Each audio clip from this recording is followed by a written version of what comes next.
Assalamualaikum warahmatullahi wabarakatuh. Alhamdulillah. Alhamdulillah hamdan kathiran tayyiban mubarakan fih. Ashhadu an la ilaha illallah wa ashhadu anna Muhammadan abduhu wa rasuluh. Allahumma salli wa sallim ala sayyidina Muhammadin nabiyil ummi wa ala alihi wa sahbihi wa sallam. Allahumma salli ala sayyidina Muhammadin wa ala alihi wa ashabihi wa man tabi'ahu bi ihsanin ila yaumiddin. Amma ba'du. Ibadallah, usikum wa iyaya bitaqwallahi faqad fazal muttaqun. Alhamdulillah, pada hari yang berbahagia ini kita dapat lagi meneruskan penghidupan kita dan perjuangan kita sebagai hamba Allah, seorang hamba yang beriman di atas muka buminya. Ingatlah, di tempoh akhir-akhir ini kita sedang berada di ambang tahun-tahun keliru yang memerlukan kepada takwa dan sikap hati-hati yang sangat diperlukan. Kerana tahun ini 2021, hari ini adalah hari terakhir tahun Masihi. Dan kita kena ingat segala perancangan dan pergerakan yang berlaku di zaman kita ini bergerak mengikut kalendar Masihi. Sehingga kan orang Islam sendiri pun menjadikan kalendar Masihi sebagai perancangan dan jadual aturan segala susun kerja mereka dalam kehidupan. Hari ini adalah hari terakhir tahun 2021 dan bermula besok kita akan melangkah ke tahun 2022 yang dianggap sebagai tahun pertama menuju ke alam keliru, di mana dalam tempoh 4 tahun atau 3 tahun dari sekarang kita akan berdepan dengan berbagai-bagai bentuk ujian yang sudah pun bermula dan sedang dirasakan. Sesungguhnya apa yang berlaku kepada kita sekarang adalah sama dengan apa yang berlaku kepada Ashabul Ukhdud yang Allah Ta'ala telah sebut di dalam surah tersebut, di mana Allah menyebut surah Al-Buruj. Allah menceritakan bagaimana Ashabul Ukhdud menjadi suatu kisah yang dipapar sebagai bangsa atau manusia yang dibunuh hanya kerana mereka beriman dengan Allah Subhanahu wa ta'ala. Latar belakang mereka kita tidak tahu dengan tepat. Ada mengatakan dia adalah golongan daripada bangsa Rom yang baik-baik, yang bersifat alim di kalangan para ulama mereka yang menentang projek kerajaan yang cuba mengkanunkan satu undang-undang, iaitu menghalalkan perkahwinan muhram di kalangan bangsa tersebut. Ada juga yang menyebut ia adalah merujuk kepada penduduk negeri Yaman yang akhirnya berbantah dan berperang di antara golongan beriman dengan golongan kafir, sehingga akhirnya golongan kafir mengatasi golongan beriman dan mereka dibakar dalam parit api. Sebagaimana ulama-ulama bangsa Rom tadi yang akhirnya ditentang dan dihumban ke dalam parit-parit api kerana mereka tidak menerima projek yang dicanangkan oleh pihak kerajaan. Apapun latar belakang mereka, itu tidak penting. Yang penting ada satu manusia dari kalangan hamba Allah ini, daripada umat sebelum kita, yang telah melalui apa yang sedang kita lalui. Mereka diuji hanya kerana beriman dengan Allah. Allah menyebut wa ma naqamu minhum, tidaklah kalangan pemerintah tadi mengambil tindakan memburu dan membantai mereka illa an yu'minu billahil azizil hamid, melainkan hanya kerana mereka beriman dengan Allah yang maha gagah dan maha gagah dan perkasa lagi terpuji. Sesungguhnya usaha mempertahankan iman bermula daripada tahun 2021 dan 2020 lagi, sesungguhnya keadaannya semakin mencabar. Dan pada tahun ini kita digemparkan dan diperkenalkan dengan istilah Great Reset. Great Reset yang akan berakhir ataupun berpenghujung ataupun kemuncaknya pada tahun 2030. Bermula dari sekarang bermaksud kita ada 8 tahun untuk menuju ke arah tersebut. Dan kita terkejut apabila dalam negara kita sudah ada NGO dari kalangan bangsa Melayu, orang Islam yang mempunyai keahlian seramai 50,000 ahli sudah berubah dan mendaftar diri mereka sebagai parti politik yang cuba memperjuangkan agenda utama mereka dengan 6 pilar utama, iaitu salah satunya ialah genome modification.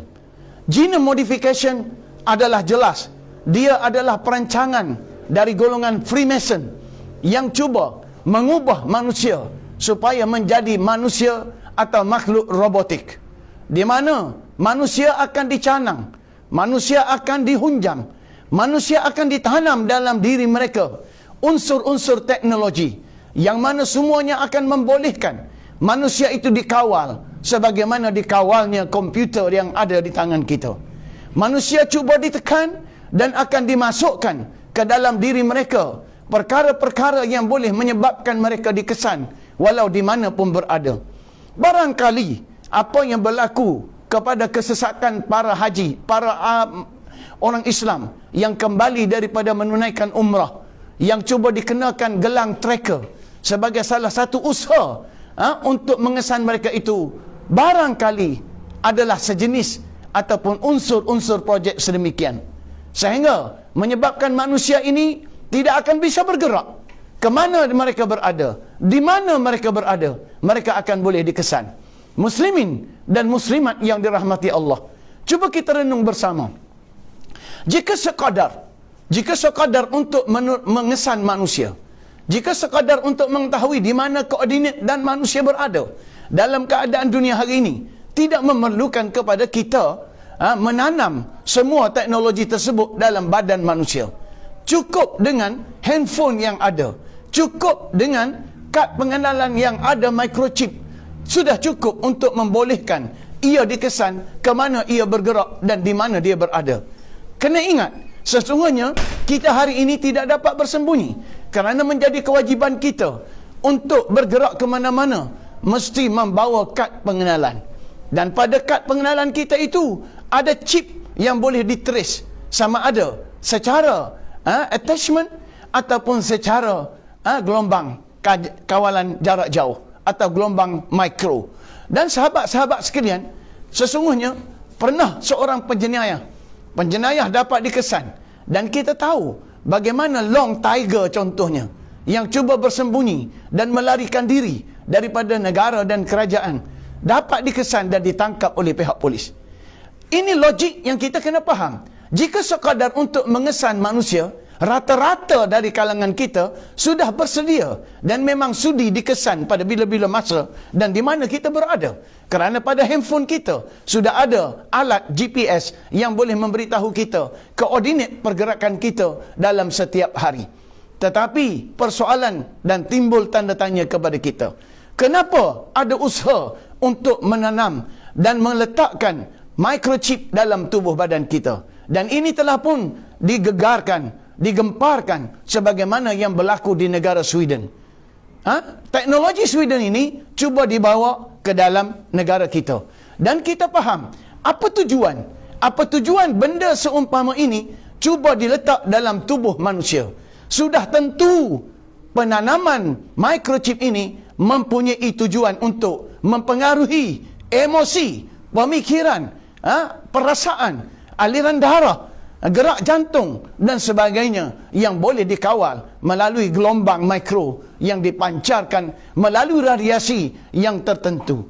Ini adalah perkembangan akhir yang perlu kita ambil perhatian. Walaupun tidak ramai yang akan setuju dengan apa yang kita cerita ini, tetapi ingatlah saudara muslimin dan muslimat, sesungguhnya semua ini sedang berlaku dan sedang menuju ke Allah tersebut. Kita mesti peka sebagai umat Islam. Sesungguhnya apa yang disebut oleh Nabi, di akhir zaman nanti akan ada satu binatang, dabbatul ardi. Dabbatul ardi, binatang yang melata di seluruh bumi itu, yang akan menjadi suatu gangguan, dan binatang ini akan menentukan siapa mukmin dan siapa kafir. Memang dahulu kita beranggapan binatang ini ialah seekor binatang yang akan lahir dari permukaan bumi. Kemudian binatang ini akan datang dan menanda seseorang itu kafir atau mukmin. Tetapi pahaman ini mungkin boleh dinilai kembali.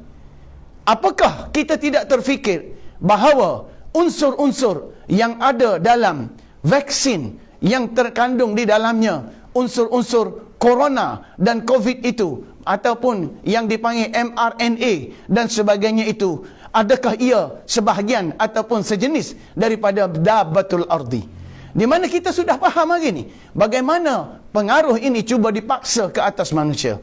Sehari demi sehari ketetapan berubah dan tidak menentu sepanjang masa. Hari ini ketetapannya begini, 6 bulan. Kemudian berikutnya menjadi 3 bulan dan sebagainya. Kemudian kita diugut dengan berbagai keputusan yang drastik yang tidak dapat dipahami oleh akal kita. Jadi sahabat-sahabat yang dirahmati Allah sekalian, cuba kita renung bersama apa yang berlaku ini. Sebab itu Allah Subhanahu Wa Taala tidak menceritakan kepada kita kisah Ashabul Ukhdud adalah sekadar semata-mata cerita. Ia menggambarkan satu penghujung, satu kesudahan yang akan menimpa umat Islam suatu masa nanti, di mana akhirnya mereka akan berdepan dengan satu huru-hara yang sukar yang bakal menggugat iman mereka. Qutila ashabul ukhdud an-nar zatil waqud, di mana ashabul ukhdud telah dibunuh dalam parit yang mana apinya membakar. Izhum 'alaiha qu'ud, ketika mereka yang membunuhnya itu berada di pinggir-pinggir parit tersebut. Wahum 'ala ma yaf'aluna bil mu'minina syuhud, dan mereka itu menyaksi dengan mata kepala mereka terhadap apa yang mereka lakukan ke atas orang-orang mukmin.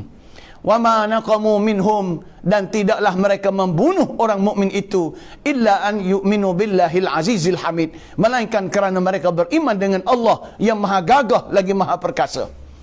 Muslimin dan muslimat yang dirahmati Allah sekalian, kita perlu ingat bahawa sesungguhnya kedudukan kita bermula dari tahun ini, kita sudah mula mendengar berita terkini, iaitu di negara Arab Saudi sedang berlaku satu usaha yang giat di dalam istana diraja, bagaimana persiapan untuk melantik Muhammad bin Salman sebagai Raja Arab Saudi. Dan usaha ini sedang giat, dan rahsia ini bocor hasil daripada seorang dalam yang memberitahu kepada pihak media bahawa usaha ini sedang giat dirancang dan dijalankan, yang menimbulkan tanda tanya, adakah pelantikan ini sampai begitu terdesak, sedangkan Raja Salman yang sedia ada masih belum diisytiharkan kemangkatan baginda? Apa petanda ini semua? Dan cuba tengok bagaimana umat Islam bermula daripada tahun ini diasak dengan pesta-pesta mungkar yang berleluasa di sana. Dan kita nampak semuanya pergerakan-pergerakan ini adalah ke arah menggerakkan usaha Great Reset tadi supaya benar-benar terjadi. Dan apa yang menarik sahabat semua, sehingga hari ini 3 tanda besar tentang kelahiran Imam Al-Mahdi yang berlaku pada tahun 1981 dan 1982, di mana berlaku 2 gerhana dalam bulan Ramadan, iaitu gerhana matahari dan gerhana bulan pada bulan Ramadan, berlaku secara berturut-turut dalam bulan tersebut dalam 2 tahun berturut-turut. Dan sehingga kini angka tersebut, peristiwa tersebut belum berulang sampai kini. Jika kita hitung daripada tahun tersebut, bermakna kita sekarang sedang menghampiri tahun usia 40 Imam Al-Mahdi pada tahun 2023. Tetapi ada satu lagi tanda bahawa kelahiran bintang komet yang beredar dari timur ke barat pada tahun 1986. Dan sehingga hari ini bintang itu masih belum lagi berulang. Dan sahabat sekalian, jika kita gandakan angka ini sehingga tahun 1986, kita tambah dengan 40, bermakna pada tahun 2026 genaplah usia kelahiran Imam Mahdi, ataupun diperanakkan dunia ini pada tahun 2026 pada usia 40 tahun. Kita tidak meyakini semua ini sebagai bukti qat'i, tetapi kita mengambil perhatian di atas perkembangan yang berlaku sebagai persediaan daripada kita untuk memahami apakah risiko yang bakal berlaku. Dan kita tidak nafi, dalam dunia hari ini kita sudah melihat bagaimana cuaca sudah menjadi alat dan senjata untuk mengawal manusia. Di mana pada tahun ini kita dapat melihat bagaimana dunia seperti Bill Gates sudah boleh meramalkan bahawa jika selama ini coronavirus dianggap sebagai kekacauan kepada manusia, tetapi bermula pada tahun hadapan dia menjangka dan dia meramalkan ada dua kesusahan besar yang akan berlaku, iaitu kemarau yang besar dan juga peperangan. Sahabat-sahabat yang dirahmati Allah, adakah dia meramalkan atau memang dia sudah tahu daripada perancangan yang mereka buat? Dan semua ini kita kena ingat bagaimana orang yang bukan dalam bidang kajian ilmu tersebut, bukan yang berada dalam kajian meteorologi, bukan berada dalam kajian alam, tetapi dalam dunia sains komputer, tiba-tiba boleh bercakap tentang benda yang bakal berlaku di akhir zaman. Inilah sahabat yang menunjukkan kepada kita bahawa sesungguhnya teknologi dan sains hari ini sudah menjadi alat sihir yang paling besar. Manusia terlalu bergantung kepada teknologi. Manusia terlalu bergantung kepada kehidupan secara online dan segalanya. Ingatlah, dalam peringatan yang singkat ini, saya ingin menjelaskan bahawa sesungguhnya teknologi yang sedang kita guna adalah sihir zaman kini yang lahir dalam bentuk teknologi dan juga sains dan matematik. Gabungan sains, teknologi dan matematik melahirkan dunia IT yang menjadi tunjang kehidupan manusia. Sahabat-sahabat yang dirahmati Allah, kita mesti faham bahawa apabila kita terlalu bergantung kepada alat ini semua, sampai suatu masa alat ini ditiadakan. Dan ketika itu kita terkapai-kapai kerana semua kehidupan kita telah dirancang dan disusun dalam kedudukan yang sedemikian. Ingatlah, sesungguhnya apa yang berlaku kepada kita ini bukan kebetulan. Bukan kebetulan. Dan kita kena faham bahawa akhir teknologi ini ialah berlakunya kemusnahan total. Berlakunya kemusnahan total, iaitu apabila perang yang meletus di akhir zaman nanti memusnahkan segala teknologi ini. Dan pada waktu itu Imam Mahdi akan lahir untuk mengisytiharkan dirinya sebagai penyelamat diri. Dia akan diisytihar dan dibai'ah sebagai imam dan akan lahir sebagai penyelamat yang akan membina sebuah pemerintahan yang aman selama 7 tahun berikutnya. Kita tidak kisah dengan 7 tahun tersebut, tetapi bagaimana keadaan sebelum 7 tahun tersebut. Bilakah bermula angka 7 tahun tersebut? Adakah angka itu akan bermula pada tahun 2030? Sehingga menjadi angka Great Reset yang diprogramkan kepada dunia sekarang. Dan kita tidak pernah dengar dalam agenda politik orang bercakap tentang human modification. Bagaimana manusia itu cuba dimodifikasi supaya menjadi alat teknologi. Ingatlah sahabat-sahabat semua, sesungguhnya apa yang berlaku kepada kita ini sama seperti yang telah berlaku kepada Ashabul Ukhdud, di mana pada waktu itu kita tidak dapat mengelak dan kita akan dipaksa untuk menerima apa yang dirancang ke atas kita. Di waktu itu sesiapa yang ingin terus bertahan dengan apa yang dihadapi, dia akan menerima kematian dan kemusnahan. Bersedialah dan ingatlah, sesungguhnya fitnah kesukaran, fitnah kelaparan, fitnah kekufuran akan datang dalam bentuk yang sangat luar biasa. Kita kena ingat, Dajjal yang akan datang nanti, dia tidak akan mengisytiharkan dirinya Dajjal. Dan sebelum datangnya Dajjal yang betul-betul sosok tubuh itu, penolong-penolongnya telah pun bekerja siang malam dan menyediakan kedudukan yang lengkap untuk dirinya. Kita kena ingat bagaimana di Saudi ada sebuah bukit yang telah pun dibina di atasnya mahkota. Yang mana istana itu memang dianggap sebagai istana Dajjal, sebagai suatu persediaan untuk menerima Dajjal, tepat dengan sebuah hadis Nabi yang menyebut di bukit itulah Dajjal menghentakkan kakinya kerana tidak dapat memasuki kota Makkah dan kota Madinah. Sahabat-sahabat sekalian, kita tidak mempunyai kesempatan untuk membaca hadis-hadis Rasulullah sallallahu alaihi wasallam yang panjang. Cukuplah di sini kita menyampaikan intisari kepada kita untuk kita sama-sama merenung dan sama-sama mengambil pengajaran bahawa sesungguhnya apa yang berlaku kepada kita hari ini bukan perkara biasa. Ingatlah, kita akan berdepan dengan keadaan semakin sukar dan sukar. Marilah kita memberi kesedaran dan keinsafan. Kerana waktu yang ada kepada kita adalah waktu yang sangat getir. Dan inilah yang disebut oleh Allah Subhanahu Wa Taala dalam surah Al-Asr. Wal asri, demi waktu asar. Demi waktu asar. Waktu di penghujung dekad usia masa. Innal insana lafi khusr. Sesungguhnya manusia itu sememangnya sentiasa terperangkap dalam kerugian. Manusia itu sentiasa dikepung dengan kerugian. Illallazina amanu, melainkan orang yang beriman. Illallazina amanu, orang yang beriman. Ini penangkis yang pertama. Wa amilus solihat. Dan penangkis kedua ialah mereka sentiasa mengusahakan kebaikan. Penangkis yang ketiga ialah wa tawasau bis sabri. Mereka berpesan supaya kesabaran itu menjadi teras kehidupan dan juga tunjang pergerakan kehidupan. Wa tawasau bil haq. Dan akhir sekali mereka berpesan dengan kebenaran. Ingatlah keempat-empat perisai ini. Iman, amal saleh, berpesan dengan kesabaran dan berpesan dengan kebenaran. Dalam dunia kita hari ini semakin terhakis dan semakin tergugat. Cuba kita cari di mana ada lagi kebenaran. Untuk mendapat kebenaran dalam dunia limpahan maklumat ini, kita dihumbang atau kita dihidang dengan keliru yang pelbagai. Jadi sahabat-sahabat yang dirahmati Allah sekalian, saya berpesan kepada diri saya, sama-samalah kita beringat dan berawas-awas. Kerana sesungguhnya kedudukan kita hari ini berdepan dengan ujian yang sangat getir.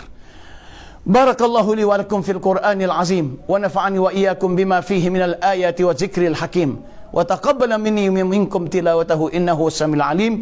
Fastaghfirullah Astaghfirullah fa ya fawzal mustaghfirin wa ya najatat taibin. Bismillah.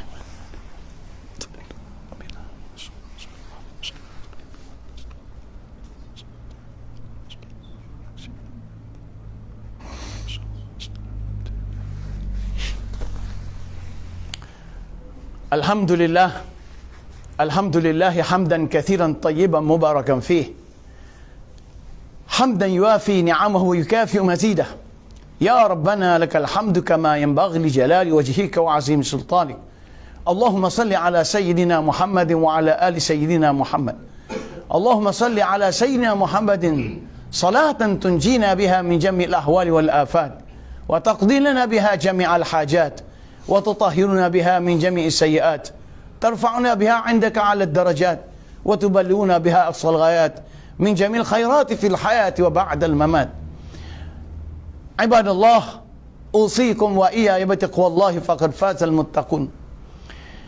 Muslimin dan muslimat yang rahmati Allah sekalian, pada hari dan di penghujung usia dunia ini, sama-samalah kita memperbaiki diri kita dan kita hisap diri kita. Sesungguhnya kiamat itu pasti. Inna sa'ata ala atiyatun. Sesungguhnya kiamat itu pasti datang untuk aku membalasnya. Akadu ukhfiha. Cuma hampir-hampir aku ini nak dedahkan rahsianya, tetapi tidak boleh. Litujza kullu nafsin bima kasabat. Untuk membalas setiap jiwa itu dengan apa yang mereka lakukan. Ingatlah, kita sekarang perlu menjadikan hari kiamat itu sebagai agenda utama kehidupan kita. Dalam dunia yang ada pada hari ini, jika kita ingin mengejar dunia seperti era yang dulu, usah dimimpikan.